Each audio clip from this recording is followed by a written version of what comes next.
ఏందమ్మే రొయ్యల పులుసు చేసావా? అబ్బా! ఎంత కమ్మగా ఉండిద్దో. అట్టెట్టా చేసావు నువ్వు కార్తీక మాసంలో? మీ ఇంట్లో ఊరుకున్నారా? అయ్యో! సరేలే గాని ఎట్టా ఉండేవో ఒకసారి చెప్పు. కార్తీక మాసం అవ్వంగాల్నే నేను కూడా ఒక పట్టు పడతాను.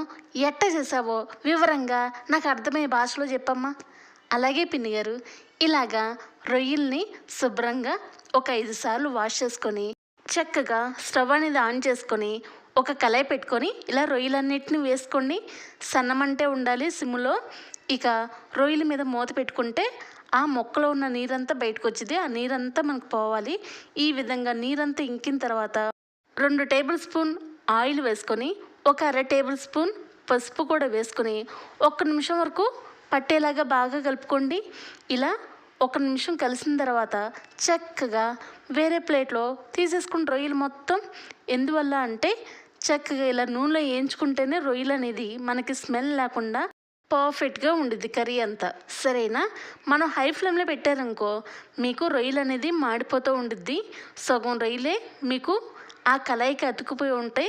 అందువల్ల సన్నమంటలోనే చేసుకోండి. చక్కగా ఇలాగా కంప్లీట్గా వేరే ప్లేట్లో పెట్టేసుకున్న తర్వాత ఇప్పుడు అదే కళాయిలో కొద్దిగా ఆయిల్ వేసుకుని 2 పెద్ద సైజు ఉల్లిపాయలు చిన్నగా కట్ చేసుకోండి.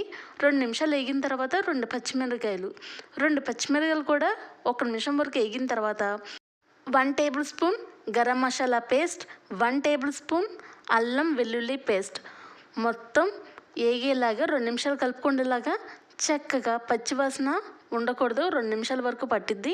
ఇలా కంప్లీట్గా కలిసిన తర్వాత ఇప్పుడు మనం చక్కగా 2 టమాటాలు చిన్న ముక్కలుగా కట్ చేయండి. ఇలాగా 2 నిమిషాలు వేయించుకున్న తర్వాత మనం ఆల్రెడీ వేయించుకున్నాం కదా రొయ్యలు, ఆ రొయ్యలు మొత్తం వేసుకుని ఇలా మసాలా మొత్తం ఆ రొయ్యకి పట్టేలాగా బాగా కలుపుకోండి 1 నిమిషం వరకు. ఇక మనం 1 table spoon salt, 1/2 table spoon పసుపు, 1 టేబుల్ స్పూన్ కారం అనేది మనం తక్కువగానే వేసుకోవడం బెటర్. ఎందుకంటే మనం మసాలా వేస్తాం కదా, అందువల్ల ఎక్కువగా దాంట్లో కూడా స్పైసీ ఉండదు కాబట్టి తక్కువగానే వేసుకోండి. సరేనా? ఇప్పుడు మనం కొద్దిగా కరివేపాకు వేసుకుని మొత్తానికి కలుపుకునేలాగా ఇలా కంప్లీట్గా కలిసిన తర్వాత మీరు ఇలా తినేస్తానంటే తినేయండి అమ్మా. లేదు అంటే మీకు జ్యూసీగా కావాలంటే మనం చక్కగా రొయ్యలు మునిగేలాగా వాటర్ వేసుకొని ఇక మనం హై ఫ్లేమ్లో పెట్టుకోండి. ఇక మనం లాస్ట్లో దింపేసే ముందు కొద్దిగా కొత్తిమీర వేసుకొని 2 నిమిషాలు మసలనిచ్చిన తర్వాత చక్కగా స్టవ్ అనేది ఆఫ్ చేసేసుకోండి. ఇక ఇంతే, వేడిగా చక్కగా రొయ్యల పులుసు రెడీ అమ్మా. సరేనా? పిన్ని గారు కార్తీక మాసం కూర చూస్తుంటే టెంప్ట్ అనిపిస్తుంది కదా. అయ్యయ్యో! సరే, ఇది ఒక్కసారి విన్నాక ఈసారి కార్తీక మాసం అవ్వగానే గ్యారెంటీగా చేయండి. సరేనా? మీకు ఎప్పుడు చెప్పడానికే నేను రెడీగా ఉన్నాను. అండ్ థ్యాంక్స్ ఫర్ వాచింగ్ అమ్మా. అయ్య బాబోయ్, నేను చెప్పడమే మర్చిపోయానమ్మా.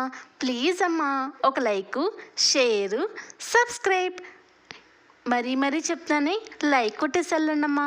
లైక్ కొట్టకుండా మాత్రం వెళ్ళకండి. మా అమ్మ కదూ. బాయ్.